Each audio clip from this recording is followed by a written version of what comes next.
오늘도 선한 목자 되신 하나님의 인도하심 속에 평안한 삶이 되기를 예수님의 이름으로 축복합니다. 이제 본격적으로 예수님의 사역이 이제 시작되는 장면이 오늘 4장 14절부터 시작이 되고 있습니다. 4장 1절부터 13절까지 예수님의 성령에 이끌림을 받아 광야로 가고, 그다음에 사단에게 시험을 받고 성령으로 그 사단의 모든 시험들을 능히 이기셨던 그 모습 이후에 바로 이제 예수 그리스도의 공생의 사역의 시작을 알리는 사건이 바로 오늘 성전에서의 그런 사건입니다. 누가는 예수님의 공생의 사건의 기점을 예수 그리스도께서 12명의 제자를 부르신 그 부르심의 사건을 기준으로 전반부의 공생의 사건과 그다음 후반부의 공생의 사건을 누가복음에서 기록하고 있습니다. 특별히 4장 14절부터 9장 50절까지 예수님의 공생의 사역을 크게 나누면서 전반부와 후반부로 이렇게 나누는데, 그 기준이 예수 그리스도께서 제자를 선택하는 것으로 보여주고 있습니다. 특히 오늘 예수님이 갈릴리 지역에서 이제 하나님의 말씀을 전하고 또 사역을 시작하는 모습을 보여주고 있습니다.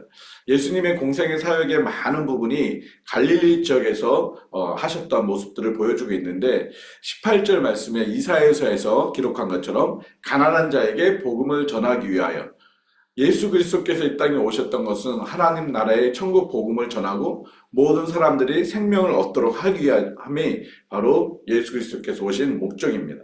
그런데 특별히 소외된 지역, 가난한 자들, 특별히 이 갈릴리 지방은 이스라엘 지역 중에서도 가난한 어떤 지역인데, 그 지역에서 주로 예수님의 공생의 사역이 펼쳐지고 있음을 보여주고 있습니다. 이 이사야서의 이 말씀이 응하는, 이루어지는 모습들을 보여주고 있습니다. 특별히 이제 우리가 내일부터 말씀을 또 구체적으로 나누겠지만, 이제 가버나움 역시 그 갈릴리 지역에 속해 있는 지역인데, 그곳에서 사역들을 시작하는 모습들을 보여주고 있습니다. 특히 오늘 누가는 그 갈릴리 지역, 특별히 나사렛 지역, 예수님의 고향인 나사렛 지역에서 예수님이 배척받은 그 모습들을 기록함으로 인해서 예수님이 자신의 고향에서도 배척을 당한 것처럼 앞으로 같은 동족인 유대인들에게 계속 배척을 받게 될 것이라는 것을 지금 미리 암시해 두고 있는 모습들을 보여주고 있는 것입니다. 예수님은 모든 인류를 구원하기 위해서 오셨습니다. 그러나 특별히 누가는 그 인류들 중에 같은 이방인, 그러니까 헬라인 이방인들, 그 이방인들에게도 복음이 들려져야 된다라는 것을 강조하기 위해서 오늘 예수님께서 특별히 엘리야와 엘리사를 거론해서 하나님의 역사심을 증거하고 있습니다.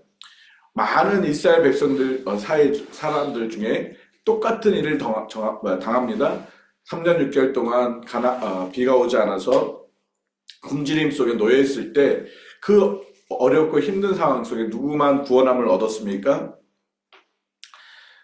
시돈 땅에 있는 사렙대 과부에게만 하나님의 은혜가 임함을 누가는 일부러 예수님의 그 말씀을 강조하고 있습니다. 또한 선지자 엘리야 때는 어떤 일이 일어납니까? 이스라엘에 많은 나병 환자들이 있지만 유일하게 깨끗함을 받은 것은 누굽니까? 수리아 사람 나아만이 치유함을 받았다라는 것입니다.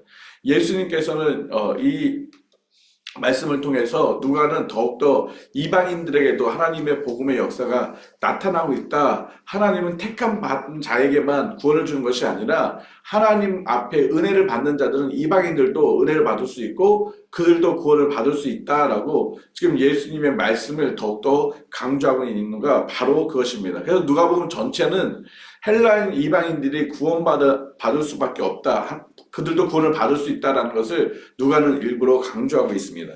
복음은 모든 사람들에게 동일하게 나타나고 있습니다. 특별히 소외되고 외면되어 있는 그 사람들에게도 반드시 복음이 필요합니다.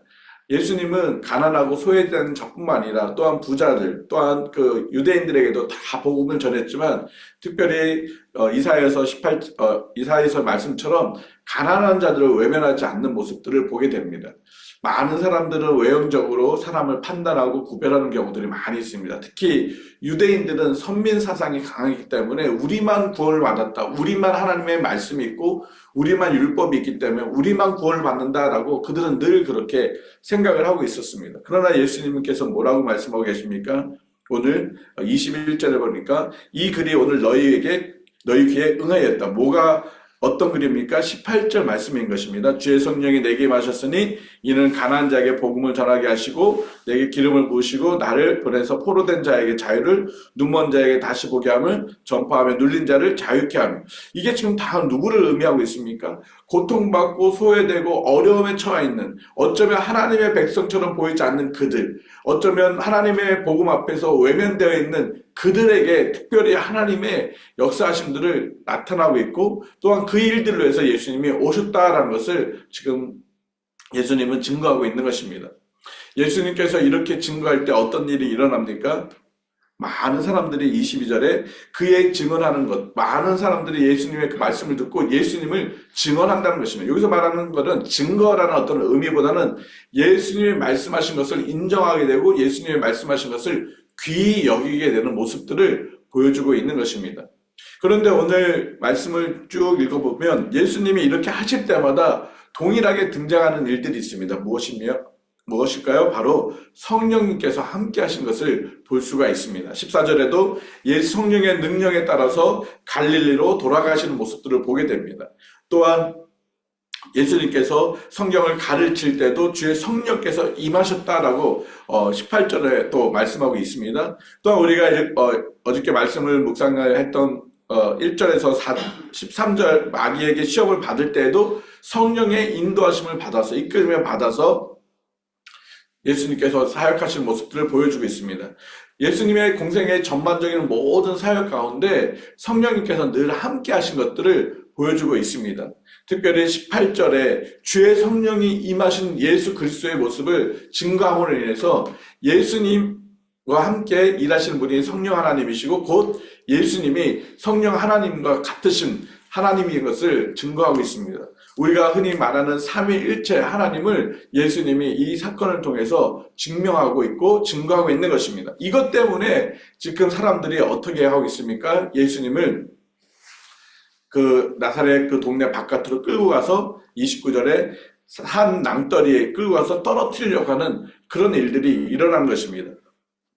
분명히 이들이 성전에서 예수님이 전해주신 그 말씀 때문에 너무 귀하게 생각했고 그 예수님의 말씀을 굉장히 놀랍게 생각했습니다. 그런데 갑자기 이들이 행동이 바뀝니다. 그리고 예수님을 끌고 가서 그 산 낭떠러지에서 떨어뜨려서 죽이려고 하는 그런 참담한 일을 행하고 있습니다. 그 이유가 무엇입니까? 22절에 나타나고 있습니다. 그 사람들의 은혜의 말을 다 놀랍게 여겼는데 그 사람들이 뭐라고 얘기하고 있습니까? 그 사람들이 이 사람이 요셉의 아들이 아니냐라는 것입니다. 요셉의 아들이 아니냐라는 것은 무엇을 말하고 있습니까? 지금 예수님이 말씀하신 그 선지자의 이사야 글에 말씀하셨던 그 구원자 메시아가 예수님 자신이라는 것을 그들은 인정하고 싶지 않았던 것입니다. 듣는 그 말씀, 가르치는 그 말씀에 대해서는 굉장히 귀하고 놀렸지만 그들이 보았던 그 육체적인 그 요셉의 아들, 그 나사렛에서 목수로 아들로 자라났던 이 예수가 그 메시아, 하나님께서 약속하셨던 그 구원자, 이사야에서 얘기했던 그 메시아가 예수님이 될 수 없다라는 것입니다. 뿐만 아니라 예수님이 가난한 자들, 눌린 자들, 이런 사람들 자유케 하기 위한 하나님, 성령 하나님께서 임하셨던 그 예수님이라는 것을 인정하고 싶지 않았기 때문에 그들은 어떻게 했습니까? 28절에 다 듣고 화가 났다는 것입니다. 처음에는 예수님의 말씀에 굉장히 귀히 여기고 은혜의 말씀들에 대해서 주목하게 되었었는데 이제는 그 은혜의 말씀이 사라지고 그들이 화가 나서 예수님을 낭떠러지에 떨어뜨려 죽이려고 하는 모습들을 보게 되고 있습니다. 무엇 때문에 그렇습니까? 우리가 하나님의 말씀을 듣고 하나님의 말씀에만 집중해야 되는데 그렇지 않고 외형적인 눈에 보이는 그 예수 그리스도 목수의 아들, 그냥 사람, 요셉의 아들, 저 별 볼 일 없는 저 집안에서 자란 태어나고 지금 저렇게 성인이 됐던 저 예수가 하는 저 사람을 우리는 받아들일 수가 없다는 것입니다. 우리의 삶 속에서도 마찬가지입니다. 우리가 신앙생활을 할 때 우리가 하나님의 말씀에만 집중해야 되는데 자꾸 외형적인 것에 우리가 너무나도 민감하게 반응하는 경우들이 많이 있습니다. 특히 현대에는 교회에 오는 어떤 그 모습들, 목적들이 많이 있습니다. 그러나 교회를 선택함에 있어서도 정말 그곳에 하나님의 말씀이 임하고 또 하나님의 말씀에 은혜가 있기 때문에 그 교회를 선택하는 경우들이 많지는 않습니다. 그 교회를 선택하는 이유가 내가 아는 사람, 나랑 친한 사람이 그 교회에 있으니까. 또 요즘 젊은 또 많은 부모님들은 우리 아이들이 어려서부터 좋은 시스템이 있는 그런 주일학교에 보내야지. 그런 어떤 시스템적인 부분 때문에 교회를 선택하는 경우들이 많이 있습니다. 물론 그것이 나쁜 것은 아닙니다. 그러나 정말 중요한 것은 그런 것이 없어도 하나님의 은혜의 말씀이 그곳에 있으면 우리는 그 교회를 선택해야 되고 그 교회에서 신앙생활을 하는 것이 맞습니다. 여러분들의 평강교회를 선택하고 평강교회를 다니고 하는 그런 여러 가지 이유들이 있을 것입니다. 그 모든 이유들이 많이 있겠지만 그 중에 놓치지 말아야 될 것은 정말 은혜의 말씀이 우리 교회에 있기 때문에 하나님, 나는 이 교회가 정말 나의 교회입니다. 목숨 걸고 이 교회에서 내가 끝까지 신앙생활을 하겠습니다. 라는 그런 믿음의 고백, 결단들이 있어야 하는 것입니다. 물론 또 저도 그렇게 하나님의 말씀을 잘 전해야 될 책임이 저희들도 있습니다. 그러나 목회자의 어떤 말씀 때문에만 있는 것이 아니라 하나님께서 나에게 주시는 그 말씀들 때문에 내가 하나님의 교회에 머무는 것입니다. 우리가 새벽마다 매일 성경으로 말씀을 묵상하는 이유도 바로 여기 있는 것입니다. 우리가 세상의 것들에 귀를 기울이고 세상의 어떤 방법을 따라서 살아가는 것이 아니라 하나님의 말씀을 따라서 내가 오늘도 살아가겠습니다. 내가 하나님의 말씀에 인도하심에 오늘도 순종하며 살아가겠습니다. 그런 결단과 의지가 우리가 매일같이 말씀을 묵상하고 또 이 새벽에 우리가 일어나서 하나님의 말씀을 듣고 기도하는 이유가 거기 있는 것입니다.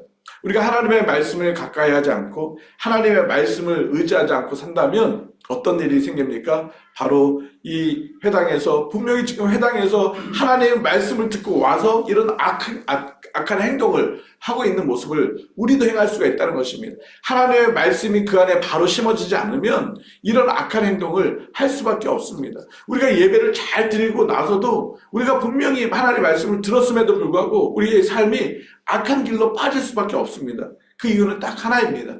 하나님의 말씀이 내 안에 뿌리내리지 않고 있고 내가 하나님의 말씀대로 살려가는 결단, 의지적인 그런 모습이 없기 때문에 이런 악한 행동을 할 수밖에 없는 일들이 일어난다는 것입니다.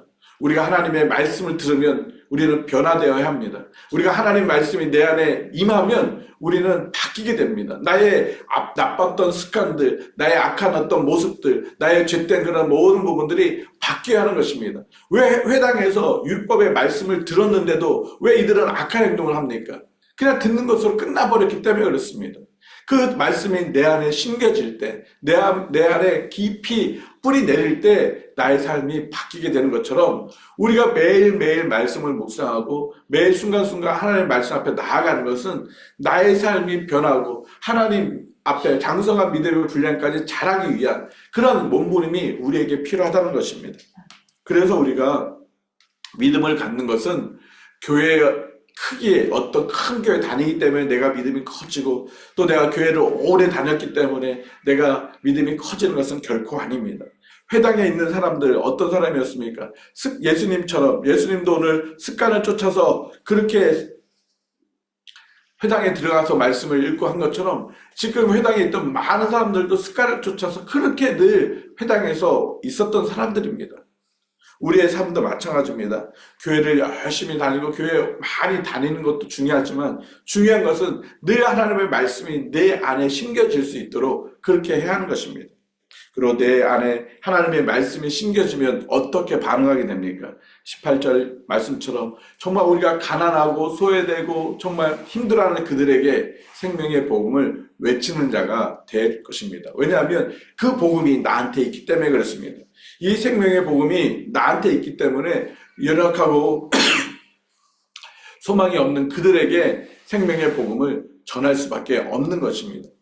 오늘도 우리가 하나님의 말씀을 나에게 주셨다면 이 은혜 받은 이 말씀을 우리가 잘 간직하고 이 말씀 따라 순종함으로 인해서 하나님을 영화롭게 하고 특별히 아직 복음이 필요한 그들에게 생명의 복음을 나눠줌으로 인해서 그들이 그 예수 그리스도의 생명의 복음 때문에 소망함을 갖고 치유함을 받고 회복함을 받고 자유함을 누릴 수 있는 그런 삶을 살도록 우리는 이끌어야 합니다. 이미 우리가 그런 삶을 예수 그리스도를 통해서 살고 있기 때문에 이제는 우리가 그런 삶을 살 수 있도록 사람들에게 복음을 전해야 하는 것입니다. 그 사람이 진정으로 하나님의 말씀, 복음이 내 안에 있는 것입니다.